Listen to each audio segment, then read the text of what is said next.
कामदा एकादशी की ढेर शुभकामनाएं। चैत्र मास के शुक्ल पक्ष की एकादशी तिथि के दिन है कामदा एकादशी 2026 में रविवार 29 मार्च 2026 को पड़ेगी और यही सही तिथि मानी जाती है। उदय तिथि के अनुसार व्रत इसी दिन रखा जाता है, जबकि कई जगह 28 या 2 तारीख जैसी गलत जानकारी भी बताई जा रही है, लेकिन वास्तव में 28 मार्च को सिर्फ एकादशी तिथि शुरू होती है। इसकी तिथि 28 मार्च 2026 सुबह लगभग 8:45 बजे से शुरू होकर 29 मार्च 2026 सुबह लगभग 7:46 बजे तक रहती है। इसीलिए व्रत 29 मार्च को ही रखा जाएगा। इस दिन ब्रह्म मुहूर्त से उठकर पूजा करना शुभ माना जाता है और विशेष पूजा का समय सूर्योदय के बाद से लेकर दोपहर तक लगभग 6 बजे से 11 बजे के बीच श्रेष्ठ रहता है। हरिवासर का समय एकादशी की सुबह तक रहता है, इसीलिए उसके बाद ही पारण करना चाहिए। व्रत का पारण 30 मार्च 2026 को सुबह लगभग 6:14 बजे से 8:30 8:45 बजे के बीच करना सबसे शुभ माना गया है।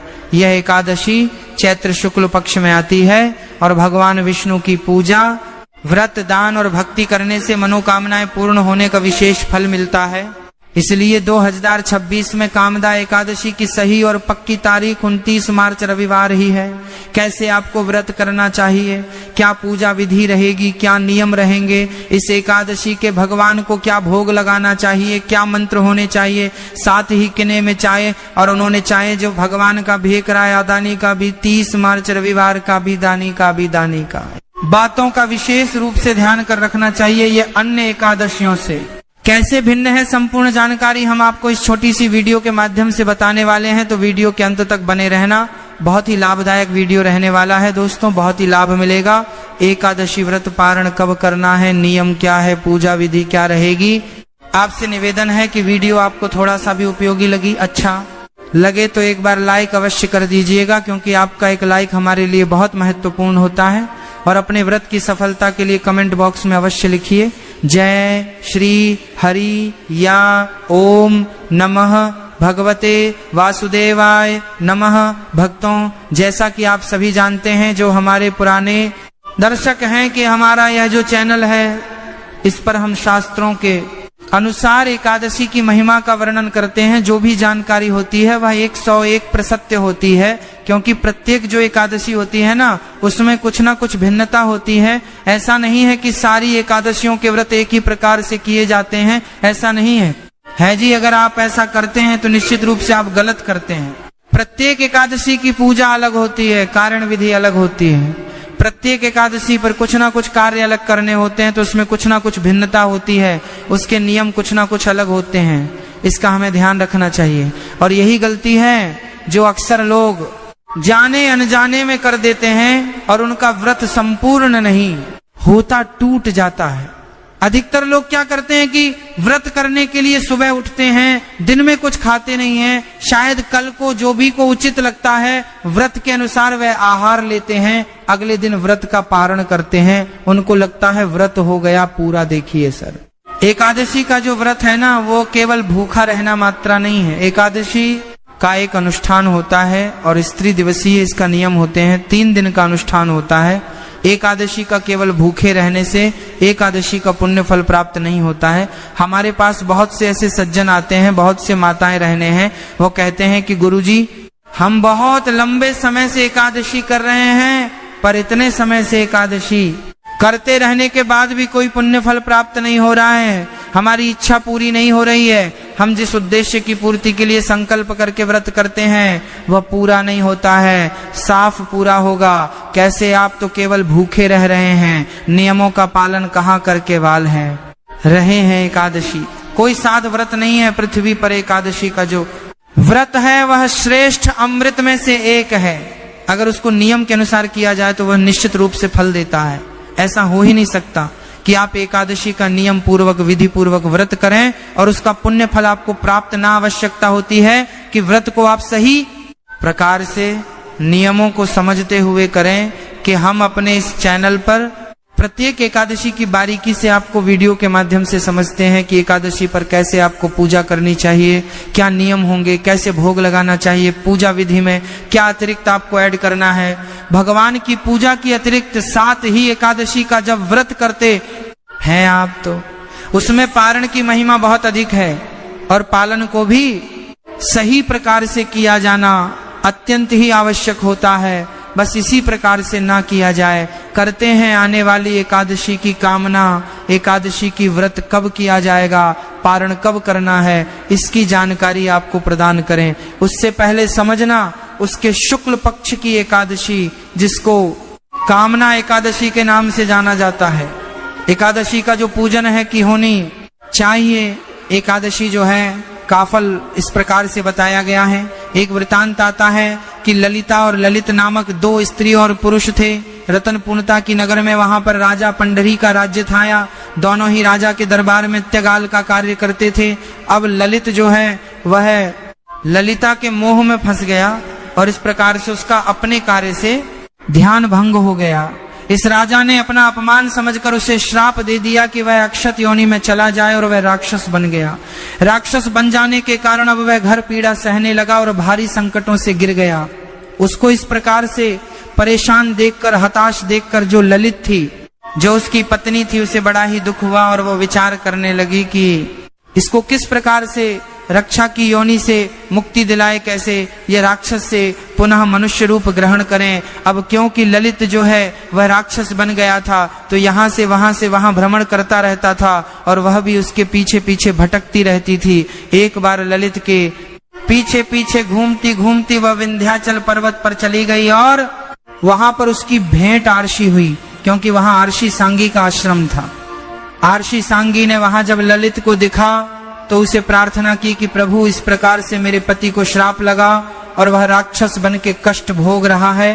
आरशी श्रृंगी ने सर्वप्रथम ललित को यह व्रत बताया था कि चैत्र मास के शुक्ल पक्ष की कर्मदाता एकादशी के दिन सुबह जल्दी उठना, उठकर स्नान आदि करके व्रत का संकल्प करना और संकल्प में भगवान से निवेदन करना कि वह तुम्हारे पति को इस एकादशी के पुण्य के प्रभाव से विश्वास योनि से मुक्त करें और विधि विधान से भगवान का पूजन करना, 5 उपचार से भगवान का पूजन करना और गले की बर्फी का भगवान को भोग लगाना, कथा पढ़ने और सायंकाल को कीर्तन करते हुए, रात्रि को जागरण करते हुए समय व्यतीत करना और अगले दिन द्वादशी में इस व्रत का पारण करना। इस व्रत के पुण्य प्रभाव से जैसे ही तुम्हारा व्रत पूर्ण होगा, पारण के बाद तुम्हारे पति को अवश्य ही इस राक्षस योनि से मुक्ति मिल दे। क्या जो के दर्शन वादरी नहीं की मान मिला है जाएगी। तो जैसे ही यह एकादशी आई, ललित ने आरशी संगी के द्वारा बताए गए विधान से इसका व्रत किया और व्रत का जैसे ही पारण किया और उसने अपना इस व्रत का प्राप्त सारा पुण्य अपने पति को दान दिया, उसे पुण्य के प्रभाव से तुरंत ही वह राक्षस योनि से छूटकर पुनः सुंदर मनुष्य रूप में आ गया। इतना ही नहीं, उसके बाद वह राक्षस योनि से छूटकर पुनः सुंदर मनुष्य रूप में आ गया। पुनः सुंदर मनुष्य रूप में सभी ऐश्वर्या को भोगता हुआ वह दोनों विमान में बैठकर स्वर्ग लोक को चले गए। तो यहाँ से इस एकादशी की महिमा आरंभ हुई, इस एकादशी का व्रत आरंभ हुआ। अब बात आती है कि जो पूजा विधि बताई थी, रिसीवर है वह संक्षेप में तो हमने कथा के माध्यम से आपको सुना दी, प्रसंग के माध्यम से।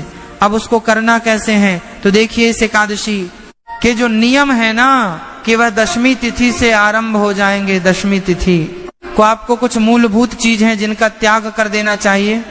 उसमें आता है मसूर की दाल, चने की दाल, हरी पत्तेदार सब्जियां, शहद, लहसुन, प्याज आदि पूर्ण रूप से वर्जित है। मनुष्य को सायंकाल का भोजन भी ग्रहण नहीं करना चाहिए, ऐसा भी एकादशी के बारे में पुराणों में वर्णन है। अगर आप इस नियम को मन पाए हैं तो ठीक है, अगर नहीं मन पाए हैं तो भी दोष नहीं रहेगा। आप रात्रि का भोजन तो करें, परंतु भोजन में लहसुन प्याज आदि का प्रयोग वर्जित है। लहसुन प्याज आदि तामसिक पदार्थ ना खाएं। सायंकाल को, रात्रि को आप दंत धवन करके सोएंगे और अगले दिन व्रत वाले दिन आपको सुबह सूर्योदय से पहले उठना होगा। ब्रह्म मुहूर्त का प्रयास कीजिए। अगर संभव ना हो तो सूर्य उदय से पहले अवश्य ही उठ जाइए। उठने के बाद स्नान आदि करके भगवान भास्कर को जल्दी दीजिएगा। ये खरमास की दूसरी एकादशी होगी और खरमास में सूर्य देव की आराधना का विशेष फल बताया गया है, तो आपको अवश्य ही इसी एकादशी पर सूर्य देव को जल देना चाहिए। जल देने के बाद आपका जो पूजा स्थल है उसके साथ सफाई कीजिए। पूजा की सभी सामग्री को एकत्र कीजिए और आसन लगाकर पूजा स्थल पर बैठ जाइए। अब बात आती है कि पूजा की सामग्री होगी क्या। सामग्री में बहुत सारी सामग्री तो वह है जो हिंदू भाई बहनों के घर में होती ही है। रोली मोली, पान सुपारी, लौंग इलायची, धूप दीप। जैसा भोग लगाने के लिए गले की मिठाई हो तो उत्तम है, अन्यथा आप मिश्री से भोग लगा दीजिएगा या फल से भी भोग लगा सकते हैं। चित्र अवश्य देवी जीव इत के अतिरिक्त जानू आपको लेने चाहिए, आपको लेने चाहिए। फूलों की माला आपको लेनी चाहिए और भगवान श्री हरि के स्वरूप की कोई प्रतिमा या चित्र आपके पास होना चाहिए। भगवान का आसान लगने के लिए चौकी हो तो उत्तम है। पीला वस्त्र अगर मिल जाता है तो फिर उत्तम है। यह किसकी अतिरिक्त आप गड्ढा भी रख सकते हैं। कलश यदि आपके पास हो तो कलश की स्थापना भी कर सकते हैं। ये एकादशी के दिन कलश स्थापना के साथ भी पूजन किया जाता है। ये आपके लिए ऑप्शनल हो गया है। आप अगर बड़े विधान से करना चाहते हैं तो कलश रख लीजिएगा, अन्यथा केवल भगवान की तस्वीर रखिएगा, सामग्री दीजिएगा और हम पूजन विधि बताते हैं। उसके अनुसार आप सामग्री रख के और स्थान पर आसन लगाकर बैठ जाएं जहां अपनी एकादशी का पूजन करना है, भगवान श्री हरि का पूजन करना है। उसके बाद उसमें शुद्ध जल भर लीजिए। एक पुस्तक लीजिए, उसके अंदर और एक अजमानी जिससे मुझे राजमणि करते हैं। आज पानी ना हो तो छोटा चम्मच कोई ले लीजिएगा, तांबे का पीतल का हो तो उत्तम रहेगा। सबसे पहले स्थान का पवित्र कारण होता है और सामग्री का पवित्रीकरण होता है, तो उसके लिए फूलों से एक फूल पानी में डूबेगा, उसे तोता में और सभी सामग्री पर स्थान पर जल के छुट्टी दीजिएगा। हम यहाँ से मंत्र पढ़ते हैं, इससे स्थान का पवित्र कारण होता है, सामग्री का शुद्धिकरण होता है। ओम ओम पवित्र हो पवित्र रा सर्वांगा स्थान। इस प्रकार से अपने स्थान का और सामग्री का शुद्धिकरण किया है, पवित्रीकरण किया है। अब भगवान की चौकी लगाइए, पहले भगवान की स्थापना कीजिए। चौकी को भी चाहिए।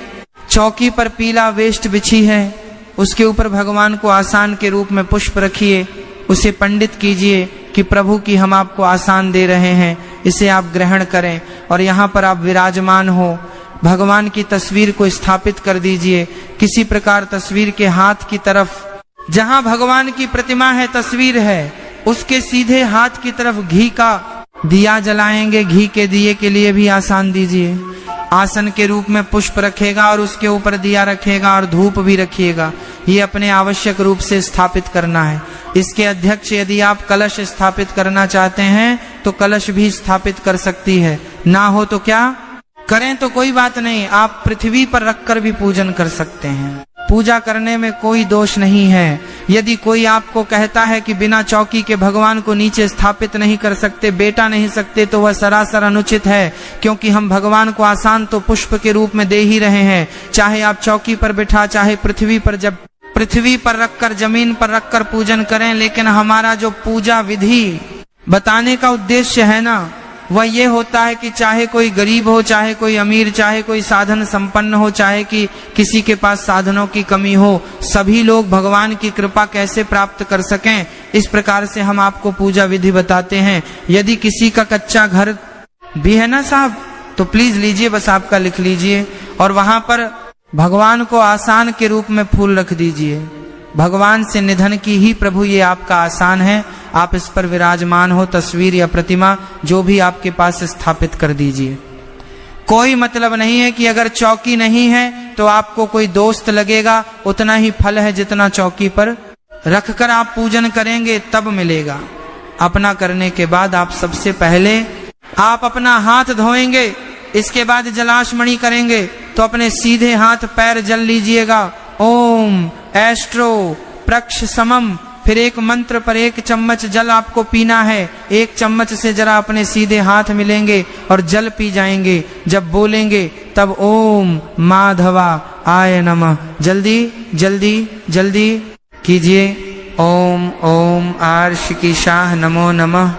धोने के बाद आप अपने आप को तर्क कीजिए मौली बंधी, अगर आपका पारिवारिक जान भी आपके साथ बैठकर पूजन कर रहे हैं तो उन्हें भी तिलक कीजिए मौलिक बंद, कि भगवान का पूजन करने से पहले हमें पूजन के योग्य होना होता है, उसकी एक प्रक्रिया है। अब आप भगवान को पद्य आर्य अजमानी अर्पित करेंगे। भारतीय वर्ग अजमानी अर्पित करने का विधि है। अगर आपके पास प्रतिमा है तो प्रतिमा को किसी पत्र में रख लीजिए, और यदि आपके पास प्रतिमा नहीं है, तस्वीर है, तो तस्वीर के सामने एक पत्र रखिए जिसमें कि आप पूजा की सामग्री अर्पित करेंगे।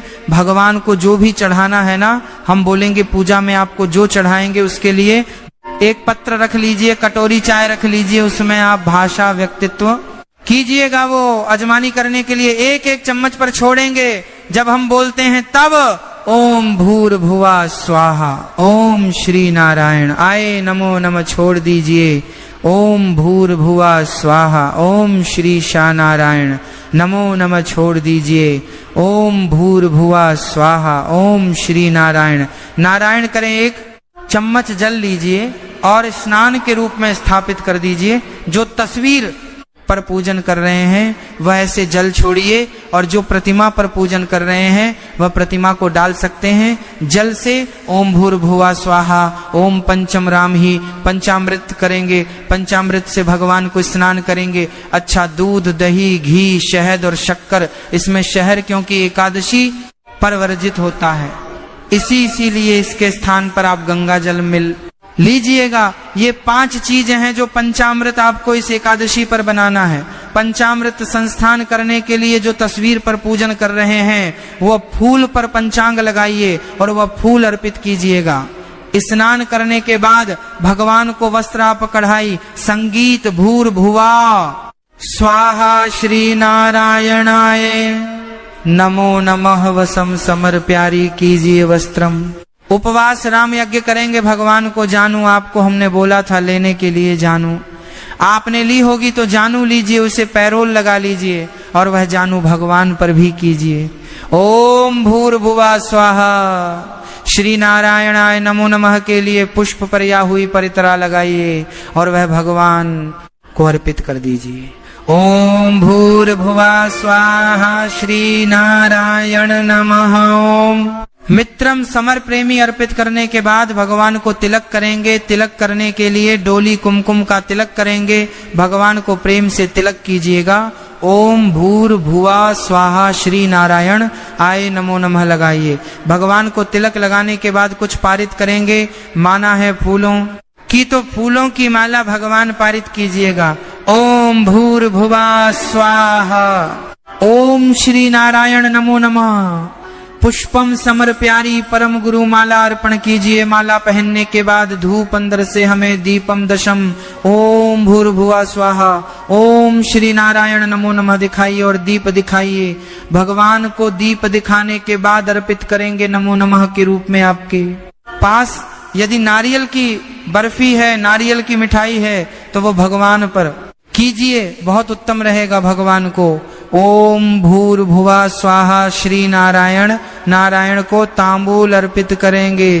तांबूल क्या होता है? पान के पत्ते होते हैं, उन्हें ही तांबूल बोलते हैं। तो पान के पत्ते 7 की मात्रा में श्री हरि विष्णु को अर्पित करेंगे। दक्षिण के रूप में 1 रुपए का सिक्का या उससे अधिक अर्पित करेंगे। करनी है भगवान को अर्पित कीजिए और हाथ जोड़कर भगवान से प्रार्थना कीजिए कि प्रभु आज के दिन हम ये कामना एकादशी का पूजन कर रहे हैं, व्रत कर रहे हैं, हम इसे सफलता पूर्वक कर पाए कि हमें शक्ति दीजिए। इस प्रकार भगवान से प्रार्थना करेंगे। ये अपने पूजन किया है। पूजन करने के बाद आपको कथा श्रवण करनी चाहिए। विष्णु सहस्त्र नाम का पाठ करना चाहिए या सुनना चाहिए। आप नारायण कवच 20 दिन सुन। ये 3 चीज ऐसी है जो आपको कामदा एकादशी पर शनि चाहिए। ये कथा हम आपको हमारे चैनल पर उपलब्ध करा देंगे, इसलिए हमारे चैनल को जरूर सब्सक्राइब कर लें ताकि जो भी ज्ञानवर्धक जानकारी कथा है जो आपको सीधे माध्यम से प्राप्त हो सके। उसके बाद भगवान की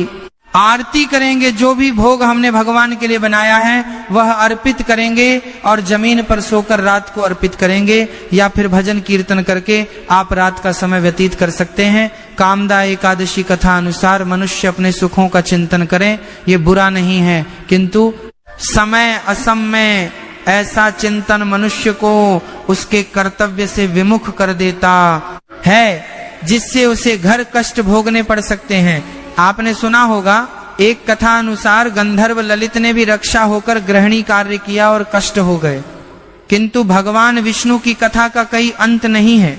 वह मनुष्य को उसका मनचाहा फल देते हैं, किंतु जब मनुष्य स्वयं कम करें और उसका फल किसी दूसरे को अर्पण करें तो उसका वह कम तब से भी अधिक प्रभावशाली होता है और पुण्य दान करने वाला देवतुल्य हो जाता है।